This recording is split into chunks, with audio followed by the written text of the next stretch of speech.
అందరికీ నమస్కారం. ఇంతకుముందే న్యూస్ చూశాను.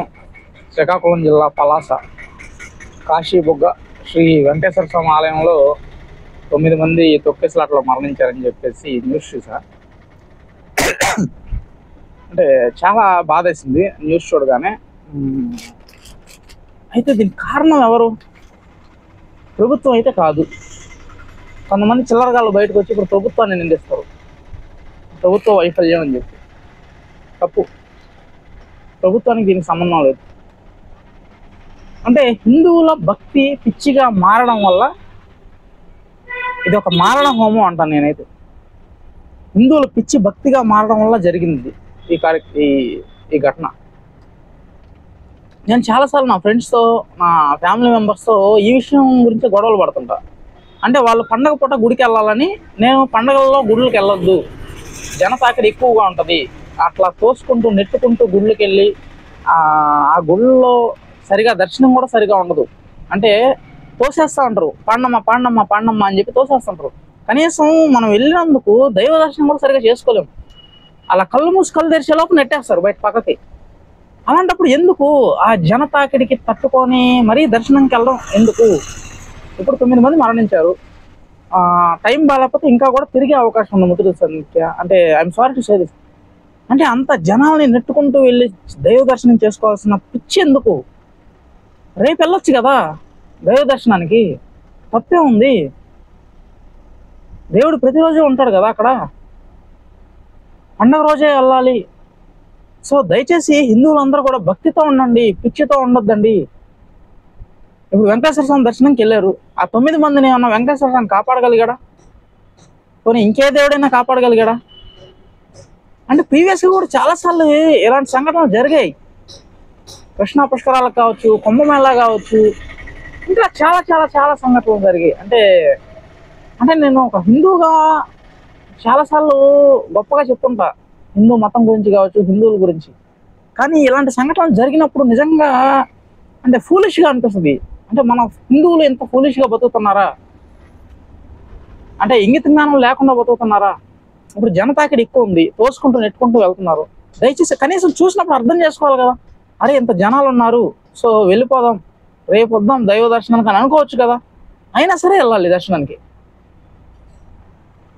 పాపం ఆడవాళ్ళు అమాయకులు, వాళ్ళకి తెలీదు. ఇంటి పెద్ద దిక్కైన మగవ్యక్తి ఆలోచించాలి కదా. అరే నా చిన్న బిడ్డలు ఉన్నారే, నా భార్య ఉందే, ఈ జనాల మధ్యలో వెళ్ళి నలిగిపోతారే, ఈ తొక్కేసలాట్లో తొక్కేస్తారే, రేపు వద్దాం దైవ దర్శనానికి కావాలంటే వాళ్ళకి ఏదో సర్ది చెప్పి ఇంటికి తీసుకొచ్చేయాలి. వద్దమ్మా పరిస్థితి బాగాలేదని చెప్పి. ఈరోజు 9 మంది చనిపోయారు. దానికి కారణం ఎవరు?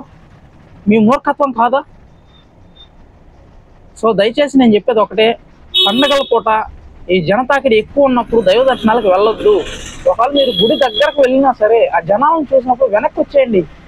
అదేం తప్పేం కాదు. ఏ దేవుడు కూడా చెప్పలేదు తొక్కిసలాట్లో పాల్గొని మీరు చచ్చిపోండి అని చెప్పి. ఏ దేవుడు కూడా చెప్పలేదు. మనకు అనుకూలంగా ఉంటే వెళ్ళండి దర్శనానికి, అనుకూలంగా లేదు ఇంటికి వచ్చేయండి, రేపు వెళ్ళండి, ఎల్లుండి వెళ్ళండి. దేవుడు ఉంటాడు కదా అదే గుళ్ళో. పండగ పూట వెళ్తేనే దేవుడు ఉంటాడా? ఆ రోజు దర్శనం చేసుకుంటేనే అది దైవ దర్శనం అవుద్దా, లేకపోతే కాదా? So I'm sorry to say this అండి. నిజంగా సిగ్గుపడుతున్నా హిందూగా బతుకుతున్నందుకు ఇట్లాంటి సంఘటనలు చూసినప్పుడు.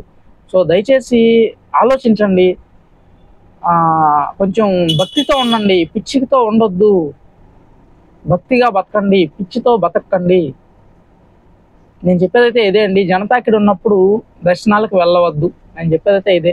దయచేసి అర్థం చేసుకోండి, నెగిటివ్గా ఆలోచించొద్దు నేను చెప్పేదాని గురించి. సో వీలైనంత వరకు ఇట్లాంటి వీడియోలు షేర్ చేయండి, జనాలకి అవగాహన కల్పించండి.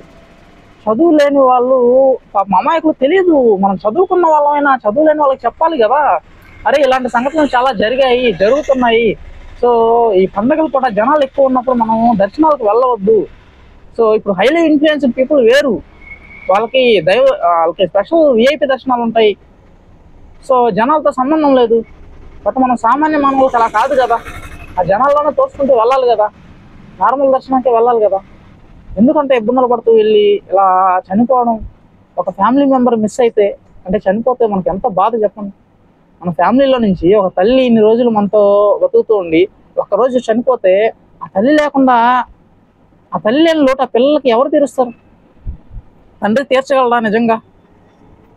తండ్రి సంపాదించి ఇంటికి తీసుకురాగలడు, కానీ వాళ్ళని ఆ ప్రేమగా చూసుకోగలరా రోజంతా ఇంట్లో ఉండి? చూడలేరే. పోనీ ఆ తల్లి లేని లోటు ఇంకెవరు తీరుస్తారు? వాళ్ళ బంధువులు ఎవరైనా వచ్చి చూస్తారా? సో దయచేసి ఇలా దర్శనాలకు వెళ్ళి ప్రాణాలు కోల్పోవద్దు అని నేనైతే మిమ్మల్ని నిజంగా బ్రతిమలాడుతున్నాను.